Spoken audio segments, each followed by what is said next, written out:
যেই পরিমাণ আপনার কুরবানি হবে, জীবনের কুরবানি, এটা পশুর কুরবানি না, যেই পরিমাণ আল্লাহর দ্বীনের জন্য আপনার পদচারণা হবে, কদম নড়বে, জীবন উৎসর্গ হবে, আল্লাহ তাআলা ওই পরিমাণ আপনার বংশকে দ্বীনের উপর রাখবেন। দেখেন এক পয়গম্বর ইব্রাহিম সমস্ত পরীক্ষাগুলায় পাশ করে ফেললেন, সমস্ত পরীক্ষা পাশ। যেখানে হাত দিয়েছেন, যেখানে আল্লাহ তাআলা ইব্রাহিম পয়গম্বর থেকে পরীক্ষা নিতে চাইছেন, ওই জায়গাটা ইব্রাহিম আলাইহিস সালাম একেবারে সর্বোচ্চ নম্বরে পাশ করে ফেলছেন। এক পর্যায়ে যা রব্বে কারীম বলেই ফেললেন, ওয়াত্তাখাযাল্লাহু ইব্রাহিমা খলীলা, আমি তো ইব্রাহিমকে আমার বন্ধু রূপে গ্রহণ করে নিলাম।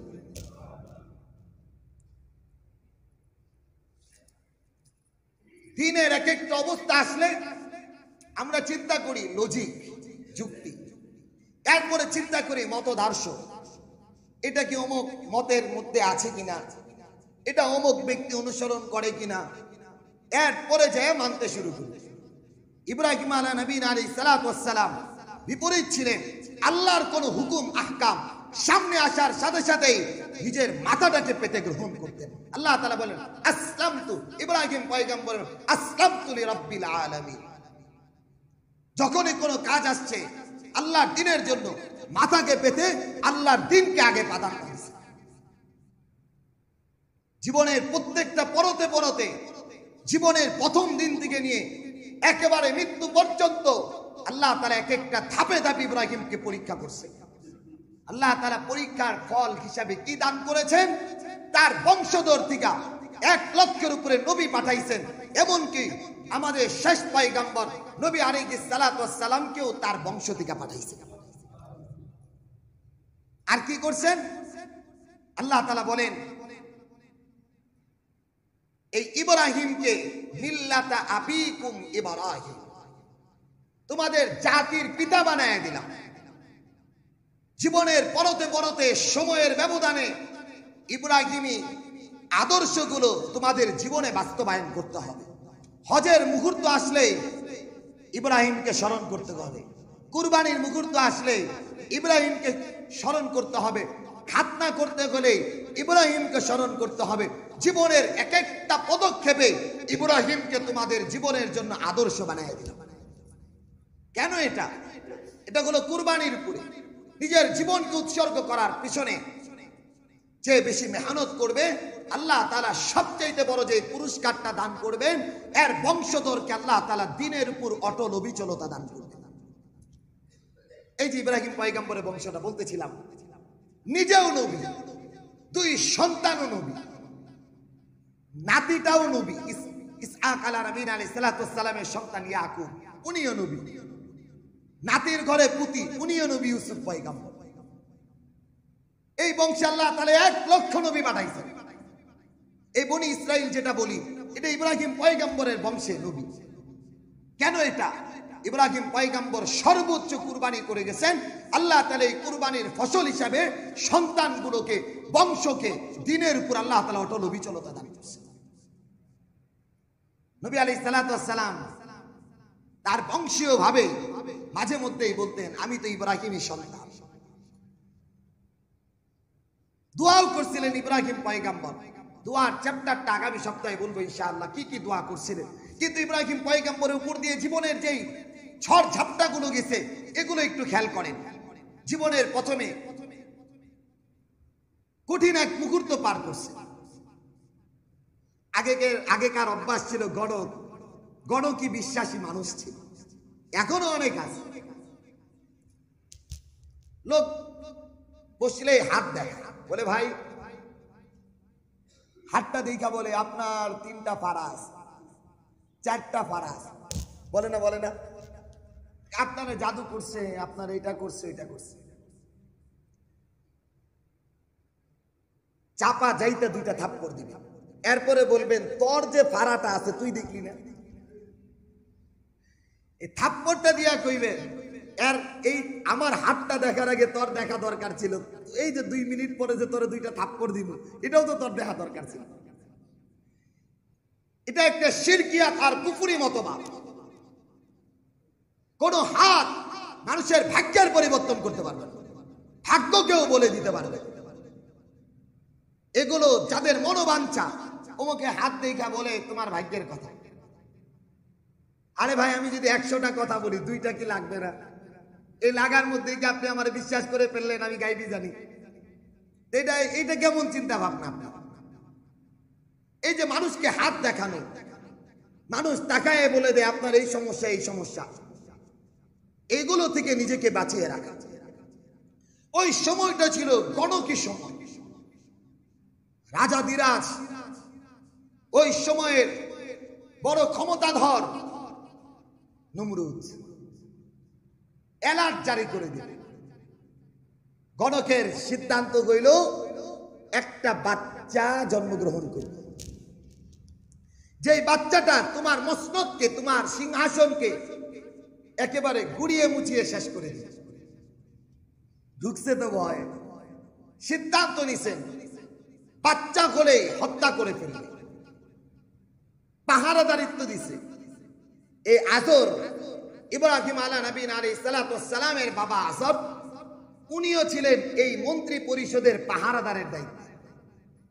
রাতে এরকম পাহারাদারিত্ব করতেন, ছেলে মেয়ে আলাদা থাকবে, একসাথে থাকতে পারবে না। এই রাতের ভিতরে উনি উনার ঘরে গেলেন। আল্লাহ তাআলার ফয়সালা, এখান থেকে আল্লাহ তাআলা ইব্রাহিম পয়গম্বরকে গর্ভে দিয়ে দিলেন।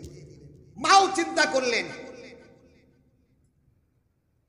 জনমানবের জনসম্মুখে যদি আমি প্রসব করি, আমার ঘরের ভিতরে মানুষ টের পাবে, হত্যা করে ফেলবে। পাহাড়ের পাদদেশে সন্তানকে। কসাসুল কোরআন আল্লামা সিবওয়াই রাহিমাহুল্লাহ তাআলা এই কথাগুলো বলছেন। আল্লামা সানাউল্লাহ পানিপতি রাহিমাহুল্লাহ তাআলা তাফসীরে মাযহারের ভিতরে বলছেন, পাহাড়ের ভিতরে গিরিপথের ভিতরে সন্তান প্রসব করলেন। আল্লাহ তাআলা সেখানেও ইব্রাহিম পয়গম্বরকে আল্লাহ তাআলা সাহায্যের হাতকে বাড়িয়ে দিয়েছিলেন। ওই জনমানবহীন পাহাড়ি গিরিপথের ভিতরেও কখনো খাবারের দরকার পড়লে মা তো সকালবেলা চলে আসতো, ওই পাহাড়ের মধ্যে রেখে আল্লাহ তাআলা জিবরিল আমিনের মাধ্যমে খাবারের ইন্তজাম ওই বাচ্চার মুখে করে দিয়েছে। একটু বড় হয়ে যখন ঘরের দিকে আসলো, বাবাকেও ম্যানেজ করে ফেলছে মা, যে আমাদের এক সন্তান হয়েছে, এই কথা বাবার সাথেই পরামর্শ হয়েছে। দেখতে দেখতে ইব্রাহিম পয়গম্বরের মেজাজের ভিতরে সবচেয়ে বড় যে চিন্তা আসলো, কে আমাকে তৈরি করলো, কে তিনি, কে আমার রব, কে আমাকে প্রতিপালন করেন, কে আমাকে বাঁচিয়ে রাখেন। এই এক চিন্তা ইব্রাহিম পয়গম্বরের দিলের ভিতরে আসে। আস্তে আস্তে আস্তে আস্তে আল্লাহর কালাম এই কথাগুলো বলছে। রব্বে কারীম এই কথাগুলো, ইব্রাহিমের এই কথাগুলো আল্লাহ তাআলা আমাদেরকে স্পষ্ট ভাষায় বলে দিলেন। ইব্রাহিম পয়গম্বর হঠাৎ করে একদিন সূর্যের দিকে তাকালেন। সূর্যের দিকে তাকায় দেখেন তার কিরণ মালায় সারা পৃথিবীটা আলোকিত হয়ে গেছে। ইব্রাহিম বললেন, হাযা রব্বি, এটাই আমার রব। এই কথা বলার সাথে সাথে সন্ধ্যার সময় যখন অস্তমিত হয়ে গেলেন, ইব্রাহিম পয়গম্বর বললেন, না, যেটা অস্তমিত হয়ে যায় এটা আমার রব হইতে পারে না।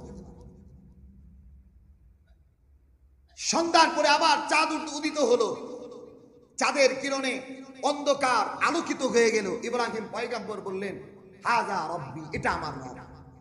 এটাও যখন সকালে অস্তমিত হয়ে গেল, এবার উনি বললেন, না, এটা আমার রব হইতে পারে না।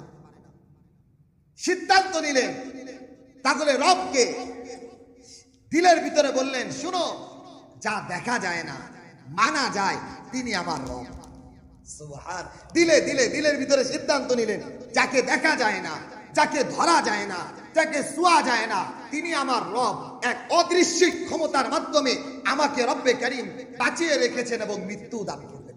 এটা একবারে চূড়ান্ত সিদ্ধান্ত নিয়ে মানুষকে এই কথা বলছেন, ভাই তোমরা যে দেবদেবীর পূজা করো, এই পূজাগুলো তো মানব পূজা, এগুলো তো একটা মূর্তির পূজা করতেছো। ঠিক এই মানুষগুলো যখন বুঝতে পারতেছে না আল্লাহর কালামের ভিতরে এই কথাগুলো আল্লাহ তাআলা বলেছেন, একদিন মেলা আসলো, মেলার ভিতরে সকলেই মেলার ভিতরে রওনা হয়ে গেল। ইব্রাহিম পয়গম্বরকে বাবা আজর বললেন, চলো মেলায় চলো। আজর মূর্তি বিক্রেতা ছিল, নিজেও মূর্তির পূজা করত, আবার মূর্তি বিক্রিও করত। বলো চলো মেলায় যাই। ইব্রাহিম পয়গম্বর বললেন ইন্নী সাকিম, আমি অসুস্থ। অনেকেই বলেন এই কথাটা ইব্রাহিম পয়গম্বর তো অসুস্থ ছিলেন না, তাহলে তো এই কথাটা মিথ্যা কথা না? না না মোহতারাম হাজিরিন, দুই জিনিসের সমন্বয়ে মানুষ, দেহ আর অন্তর। দেহ আর অন্তর। মানুষের শরীর যেমন অসুস্থ থাকে, এর চাইতে বড় অসুস্থতা হয় মানুষের অন্তর। মানুষের অন্তর যদি অসুস্থ হয়ে যায়, এখান থেকে সুস্থ হওয়া কোনোদিন সম্ভব না। ইব্রাহিম পয়গম্বর দেখলেন মানসিক ভাবে আমি সবচাইতে বড় বিপর্যস্ত, কারণ সবাই মূর্তির পূজা করে, দেবদেবীর পূজা করে, নমরুদের পূজা করে, আমার পক্ষে সম্ভব না। এই দৃষ্টিকোণেই বললেন ইন্নী সাকিম, আমি অসুস্থ। সবাই চলে গেলেন। ইব্রাহিম পয়গম্বর কাঁধে একটা কুড়াল নিলেন, আল্লাহর কালাম বলে ঢুকলেন। মূর্তির ঘরে ঢুকে সবগুলার গর্দানগুলোকে আলাদা করলেন, বড়টার গলায় ঝুলায় রাখলেন। বড়টা যে বড় মূর্তিটা ছিল তার কাঁধের ভিতরে কুড়ালটা ঝুলিয়ে এসে পড়ল।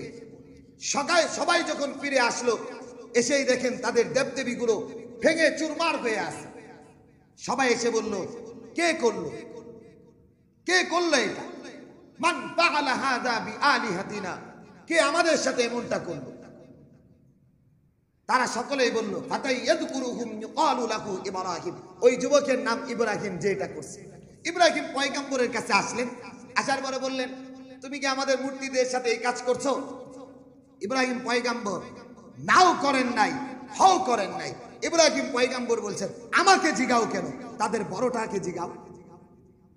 মূর্তির বড়টা তো এখনো সুস্থ অবস্থায় আছে, তার কাঁধে তো কুড়ালটা। আমারে না জিগায়া তাদেরে জিগাও, তার বড়টারে, কে তাদেরকে মারছে? সকলেই জবাব দিল লা ইয়াদুররুকা ওয়ালা ইয়ানফাউক, আরে এটা কি কোনো উপকার করতে পারে, ক্ষতি করতে পারে? ইব্রাহিম পয়গম্বর এবার স্পষ্ট জবাব দিলেন, আরে ভাই, যেই জিনিসটা তোমাদের উপকারও করতে পারবে না, ক্ষতিও করতে পারবে না, তার কাছে তোমাদের কপালগুলো নোয়াও কেমন? সবাই হতভম্ব হয়ে গেলেন, কেউ কোনো কথা বলতে পারলেন না। সকলেই মিলা নমরুদের কাছে গেলেন।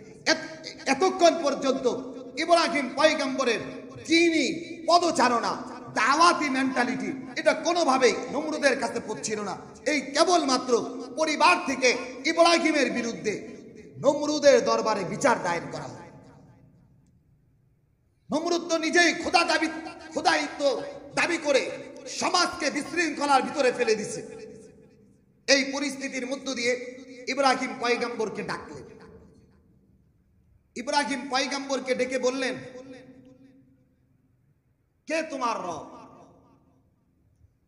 কে তোমার রব? ইব্রাহিম পয়গম্বর বললেন আমার রব তো তিনি, হুয়া ইউহয়ী ওয়া ইউমীত, যিনি আমাকে মৃত্যু দান করেন, যিনি আমাকে জীবিত করেন, উনি আমার রব। নমরুদ বলে আরে আমি তো জীবিত করি, আমি তো মৃত্যু দেই, তাহলে আমি ছাড়া তোমার কে রব আছে? ইব্রাহিম পয়গম্বর বললেন আপনি জীবিতও করেন, মৃত্যু দান করেন? বলে হ্যাঁ, আমি তো জীবিতও করি, মৃত্যু দান করি। বলে কিভাবে জীবিত করেন, কিভাবে মৃত্যু দেন, একটু দেখান তো। এবার ইব্রাহিম নমরুদে জেলখানা থেকে ফাঁসির আসামিকে মুক্ত করে দিল। বললো এই তো তাকে জীবন দান করো। রাস্তা থেকে একজন ভালো মানুষকে ধরে গর্দান আলাদা করে দিল, বললো এই তো মৃত্যু দান করলাম। ইব্রাহিম পয়গম্বর বুঝলেন এ তো বোকা, একে বুঝাতে হবে। আল্লাহর কালাম সেই কথাগুলো বলছে। ইব্রাহিম পয়গম্বর এবার সেই নমরুদের সামনে দাঁড়িয়ে বললেন এই শুন, ক্বালা আনা উহয়ী ওয়া উমীত ক্বালা ইব্রাহিম। এবার ইব্রাহিম বললেন ফাইন্নাল্লাহা ইয়াতি বিশ-শামসি মিনাল মাশরিক ফাতি বিহা মিনাল মাগরিব, আমার রব তো প্রত্যেকদিন পূর্ব দিক থেকে সূর্যকে উদিত করে পশ্চিম দিকে অস্তমিত করে। যদি তার ক্ষমতা থাকে পশ্চিম দিক থেকে সূর্য উদিত করে পূর্ব দিকে অস্তমিত করে। এই পাওয়ারটুকু দেখা, আমার রবের তো একটা পাওয়ার, প্রত্যেকদিন তিনি পূর্ব দিক থেকে সূর্যকে তুলে পশ্চিম দিকে হেলায়া দেন। আজকে একটা কাজ কর, পশ্চিম দিক থেকে সূর্যকে তুলে পূর্ব দিকে হেলায়া দেন। এই কথাটা বলতেই নমরুদ নিস্তব্ধ হয়ে গেল। আল্লাহর কালাম বলেন ফাবুহিতাল্লাযী কাফার, ফাবুহিতাল্লাযী কাফার, একেবারেই নিস্তব্ধ হয়ে গেল। মনে রাখবেন মুহতারাম হাজিরিন, যুগে যুগে যাদের যুক্তি প্রমাণে সত্যকে উদ্ঘাটন করার পরেও, সত্যকে বুঝার পরেও যারা সত্যকে গ্রহণ করতে পারে নাই, সত্যকে বুঝতে পারে নাই, বুঝার পরেও না বুঝার ভান করে চলছে, তাদের অবস্থা হলো সর্বোচ্চ হাতিয়ার হলো অস্ত্র, কারাগার, নির্যাতন, এগুলোর মাধ্যমে মানুষের উপরে স্টিম রুলার চালাইছে। এটা এখন না, যুগে যুগে। নমরুদের অবস্থাও এমনটা ছিল। যখন ইব্রাহিম পয়গম্বরের সামনে হেরে গেল, এবার সিদ্ধান্ত নিল ইব্রাহিমকে জ্বালায়া দিবে, পুড়ায়া দিবে, সারখার করে দিবে। যুক্তিতে হেরে গেছে, প্রমাণে হেরে গেছে, সিদ্ধান্তে হেরে গেছে যে ইব্রাহিম রাইট, ইব্রাহিমের সিদ্ধান্ত অটল, ইব্রাহিমের ধর্মটাও অটল, ইব্রাহিম যা বলছে একাত্মবাদের কথা সেটাও সঠিক। মানতে যারা পারে নাই, যুক্তিতে হেরে গেছে, বুদ্ধিতে হেরে গেছে, চিন্তা চেতনায় যখন হেরে গেছে, না পাইরা ইব্রাহিমকে জ্বালায়া দেওয়ার সিদ্ধান্ত নিয়েছে। বাবাও এর বিরুদ্ধে অবস্থান করছে। এর চাইতে বড় দুঃখের কথা আর হতে পারে না মুহতারাম হাজিরিন। নিজের বাবা আজার ইব্রাহিমের বিরুদ্ধে অবস্থান করছে। লাকড়ি সংগ্রহের পিছনে বাবাই ইন্ধন দিছে। যা হবার তাই হইছে। তাফসীরে মাযহারের ভিতরে আসছে, ইব্রাহিম পয়গম্বরকে আগুনের ভিতরে জ্বালানোর জন্য যেই কাঠগুলো, যেই লাকড়িগুলো, যা কিছু ইন্ধনগুলো জোগাড় করা হয়েছে, এমন পর্যায়ে, এমন অবস্থায় আগুনকে প্রজ্বলন করা হয়েছে, এই আগুনের প্রায় তাফসীরের ভিতরে লেখে 80 থেকে 90 কিলোমিটার উপর দিয়ে যদি কোনো পাখি যাইতো, সেটা ওই তাপের কারণে নিচে পড়ে যাইত। এত আগুনের তাপ ছিল। ইব্রাহিম পয়গম্বরকে যখন ফেলে দিবেন, মানুষ চতুর্দিকে ভিড়। তাফসীরের ভিতরে লিখছেন চতুর্দিকে মানুষ, মহিলারা নাই, পুরুষরা নাই, বাচ্চারা নাই, আনন্দ উল্লাস করছে। দেবদেবীর বিরুদ্ধে অবস্থান করার কারণে আজকে তার শাস্তি হবে মৃত্যুদণ্ড। এই অবস্থার ভিতরে ইব্রাহিম পয়গম্বর হাসতেছেন। কি মনে করেছেন মুহতারাম হাজিরিন? মৃত্যুর দ্বার প্রান্তে দাঁড়িয়ে দাঁড়িয়ে হাসতেছেন। কেন হাসেন?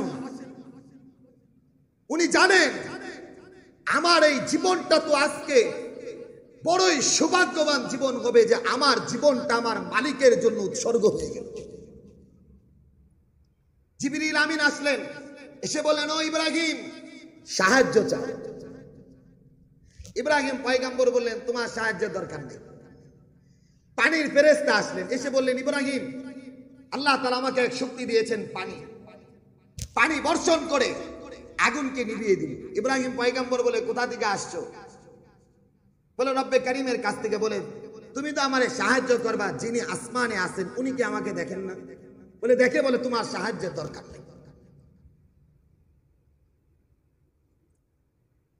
ঠিক বাতাসের ফেরেশতা এসেছেন ইব্রাহিমের কাছে, এসে বলছেন, আমার বাতাসের দ্বারা আগুনকে উড়িয়ে নিয়ে যাবো। ইব্রাহিম পয়গম্বর একই জবাব দিচ্ছেন, কোথা থেকে আসছো? বলে, রব্বে কারীমের কাছ থেকে। বলে, ওই রব কি আমারে দেখে না? বলে, দেখে। আগুনে যখন ধাক্কা দিয়ে ফেলে দিছে, ইব্রাহিম পয়গম্বরও জানেন জ্বলে পুড়ে ছারখার হয়ে যাব। আগুনে যখন পড়ে গেছেন, সকলেই উল্লাস করতেছে। আল্লাহ তাআলা আগুনকে দিক নির্দেশনা দিয়েছেন, ইয়া নারু কুনি বারদাও ওয়া সালামান আলা ইব্রাহিম। আমার ইব্রাহিমের জন্য শান্তিদয় হয়ে যাও আগুন। আগুনটা উপরের দিকে, তাফসীরে মাযহারের ভিতরে লিখছেন, আগুন উপরে জ্বলতেছিল, নিচের দিকে জান্নাতের বাগান হয়ে গেছে। ইব্রাহিম পয়গম্বর 40 দিন ছিলেন। জিজ্ঞাসা করা হয়েছে, হাদিসের ভিতরে আসে, ইব্রাহিম পয়গম্বরকে জিজ্ঞাসা করা হয়েছিল, ও ইব্রাহিম, আপনি 40 দিন কেমন ছিলেন? ইব্রাহিম পয়গম্বর জবাব দিয়েছেন, ওই 40 দিনের মতো শান্তি উপরে আসার পরে কোনোদিন অনুভব করি। ঠিক আগুন থেকে উঠে আসলেন, বেঁচে গেলেন। ওই সমাজের মানুষগুলো বোঝা দরকার ছিল যে আগুন থেকে বাঁচাতে পারেন এমন একজন রব আছে। এই মানুষগুলো কেউ ধর্ম গ্রহণও করলো না, ধর্মের দিকেও আসলো না, এমনকি আজর বাবা সেও আসলো না। কেন এটা মুহতারাম হাজিরিন? এটা হলো গুনার ভিতরে নিমজ্জিত থাকতে থাকতে সত্যকে না বুঝতে বুঝতে এক পর্যায়ে যায় দিল এমন অন্ধকারে আচ্ছন্ন হয়ে গেছে, হেদায়েত ঢোকার মতো কোনো জায়গা নাই। আল্লাহ তাআলা বলেন, খতামাল্লাহু আলা কুলুবিহিম ওয়া আলা সামঈহিম ওয়া আলা আবসারিহিম গিশাওয়া। ও রাসূল, এই মক্কার কাফের আবু জেহেলের কাছে দৌড়াইতেছেন, উতবার কাছে দৌড়াইতেছেন, সাইবার কাছে দৌড়াইতেছেন, এই সমস্ত মক্কার কাফেরদের কাছে দৌড়ায় কোনো লাভ নাই। কারণ এরা হেদায়েতকে গ্রহণ করার মতো শক্তি নাই। এদের কানের ভিতরে মোহর মারা হয়েছে, দিলের ভিতরে মোহর মারা হয়েছে, চোখের ভিতরে মোহর মারা হয়েছে। যারা সত্যকেও বুঝে সত্যকে গ্রহণ করার মতো শক্তি থাকবে না, যুগের যেই অবস্থার ভিতরেই থাকুক তার দিল থেকে হিদায়াত সরে যাবে। গুনাহগার অবস্থায়, কুফরি নিয়া কাফের অবস্থায় দুনিয়া থেকে বিদায় নিতে হবে। ঠিক এই অবস্থা হয়েছে ইব্রাহিম পয়গম্বরের এই পরিবারে। নমরুদের একই, সভাসদ যারা ছিল তারা একই। আরে যে আগুনটা পুরাইলো না ইব্রাহিম রে, সকলের তো দরকার ছিল ইসলাম গ্রহণ কইরা ইব্রাহিমী ধর্ম গ্রহণ করা। হায় হায়, যে আগুন ইব্রাহিমকে পুরাইলো না, তাহলে ইব্রাহিমের কথাই সঠিক। কিন্তু এই সত্যকে উদ্ঘাটন করে সত্যকে বুঝার মতো শক্তি কারো ছিল? উল্টা কি করলেন? ইব্রাহিম আলা নবীন আলাইহিস সালাতু ওয়াস সালামকে বাবা জানায় দিলেন ক্লিয়ার কাট কথা, আমার বাড়িতে আর থাকতে পারবে না, থাকতে পারবে না, চলে যাও। ইব্রাহিম পয়গম্বর যেখানে বাবার আশ্রয় আশ্রিত হতে পারলেন না, বাবার আশ্রয়ে থাকতে পারলেন না, পরিবারের আশ্রয় যেখানে গ্রহণ করতে পারলেন না, ইব্রাহিম পয়গম্বর কোনো কথা না বলে ওই জায়গা থেকে বাবেল শহরের থেকে উনি সিরিয়ার দিকে রাস্তার ভিতরে চলতেছিলেন। এজন্য মুহতারাম হাজিরিন, এই যে ইব্রাহিম পয়গম্বরের বাচ্চা কাল থেকেই দিনের উপরে পদচারণা, আল্লাহ তাআলার জন্য নিজের জীবনকে উৎসর্গ করা, এই অবস্থা হইতে হইতে হইতে হইতে আল্লাহ তাআলা পৃথিবীর কিয়ামত পর্যন্ত বাইতুল্লাহকে এই মহান নবীর মাধ্যমে নির্মাণ কইরা কিয়ামত পর্যন্ত স্মৃতিচারণ হিসাবে ইব্রাহিমকে রাইখে দিয়েছে। শুধু তাই না মুহতারাম হাজিরিন, যারা বাইতুল্লাহর জিয়ারতে যাবেন, আপনি যতই চক্কর দেন মাকামে ইব্রাহিমের পাশ দিয়েই যাইতে হবে। হয়তো ভিতরে নয় বাহিরে, হয়তো ভিতরে নয় বাহিরে। ঠিক মাকামে ইব্রাহিমটাকে আল্লাহ তাআলা রাইখে দিয়েছে। কত হাজার বছর চলে গেছে, মাকামে ইব্রাহিমটা ওই অবস্থায় আছে। কেন এটা? ওই যে বললাম, আল্লাহ তাআলার জন্য জীবনকে কুরবানি করার কারণে, নিজের জীবনকে বিসর্জন দেওয়ার কারণে, নিজের জীবনের এক একটা পদক্ষেপে আল্লাহকে রাজি খুশি করার সিদ্ধান্ত গ্রহণ করার কারণে আল্লাহ তাআলা এই নবীকে কিয়ামত পর্যন্ত আমাদের বাবা বানায়া আদর্শের মহান মানুষ বানায়া দিয়েছে। শুধু উনাকে না, উনার সন্তানকেও, ইসমাইলকে। আর বাইতুল্লাহকে নির্মাণ করায়া কিয়ামত পর্যন্ত আল্লাহ তাআলা এই নবীকে আমাদের জন্য আদর্শের প্রতীক বানায় দিয়েছেন। এজন্য মুহতারাম হাজিরিন, আজকের ইব্রাহিম পয়গম্বরের আলোচনা থেকে দুইটা কথা আপনাদেরকে।